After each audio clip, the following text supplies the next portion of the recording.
জামাতের যে কর্মসূচি সেখানে জামাত আমাদেরকে দাওয়াত দিচ্ছে, আমরা সেখানে যাচ্ছি। আপনাদেরকে প্রথমত হচ্ছে ডাকসু সহ ছাত্র সংসদ নির্বাচনে আমাদের প্রতিনিধি যারা নির্বাচিত হয়েছেন ওনারা স্ব যে ছাত্র সংসদের গঠনতন্ত্র সে আলোকে পরিচালনা করছেন। এবং আপনারা লক্ষ্য করেছেন যে নির্বাচনের এই অল্প সময়ের মধ্যেও দৃশ্যমান অনেকগুলো উন্নয়ন ঘটনা ঘটেছে।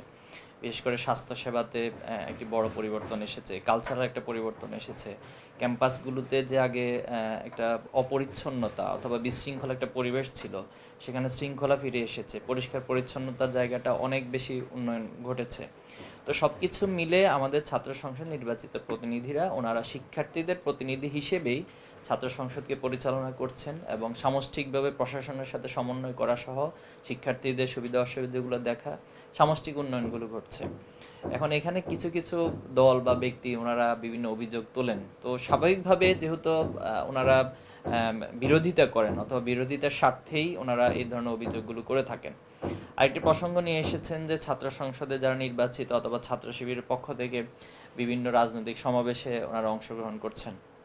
দেখুন, ছাত্র শিবির বা ছাত্র রাজনীতির একটি বড় উদ্দেশ্য হচ্ছে শিক্ষার্থীদের নিয়ে কাজ করা, শিক্ষার্থীদের কল্যাণে কাজ করা এবং ভবিষ্যৎ যে নেতৃত্ব সেই নেতৃত্ব তৈরি করা।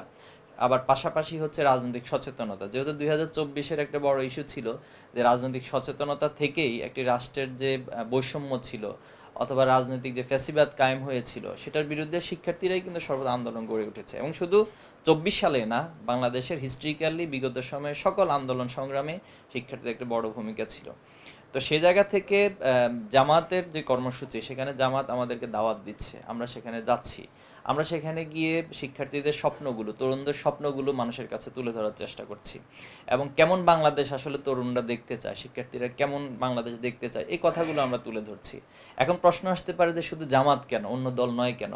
তো অন্য দল যদি আমাদেরকে আমন্ত্রণ জানায়, দাওয়াত দেয়, আমরা তাদের সমাবেশেও যেতে রাজি আছি এবং সেখানে গিয়ে আমরা আমাদের স্বপ্নগুলো, কথাগুলো তুলে ধরবো। আমরা যদি বিগত সময়গুলো দেখি, যে বিগত সময়ে বিএনপির অনেক প্রোগ্রামে কিন্তু ছাত্র শিবিরের কেন্দ্রীয় সভাপতি থেকে শুরু করে রোড লেভেলের অনেকে উপস্থিত ছিলেন, অনেকে বক্তব্য দিয়েছেন এবং বেগম জিয়ার পাশে দাঁড়িয়ে আমাদের অনেক কেন্দ্রীয় সভাপতির বক্তব্য এখনো পর্যন্ত আর্কাইভে আমাদের কাছে আছে। এরপরে হেফাজতের যে আন্দোলন ছিল সেখানেও আমরা ছাত্র শিবিরের পক্ষ থেকে সর্বাত্মক মাঠে এবং সব জায়গায় ছিলাম।